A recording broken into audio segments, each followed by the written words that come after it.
नमस्कार मंडळी, मी अपेक्षाने राहते दुबईमध्ये. आज लवकर उठली होती कारण आज मंदिरात जायचं होतं. इकडे दुबईमध्ये जबेल येथे हिंदू टेम्पल आहे. तिकडेच आज आम्ही गेलो होतो. आज महाशिवरात्र, तर महाशिवरात्रीच्या सगळ्यांना खूप खूप शुभेच्छा. आणि गर्दी बघून असं वाटलंच नाही की दुबईमध्ये आहोत, कुठेतरी इंडियामध्ये मंदिरात असल्यासारखं फील येत होतं. आणि इकडे लाईन पण अशा सिस्टमॅटिक केल्या होत्या. फॅमिली लाईन वेगळी, सिंगल लोकांची लाईन वेगळी. आणि मंदिरात पुढे गेल्यानंतर पहिलं होतं त्याच पिंडीवरती पाणी किंवा दूध अर्पण करायचं.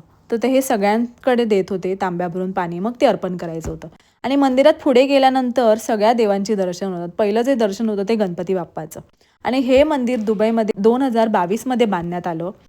आणि ह्या मंदिरामध्ये 16 देवतांच्या मूर्त्या आहेत. म्हणून मी तुम्हाला बोलली की सगळ्या देवांचं एकाच मंदिरात दर्शन होऊन जातं.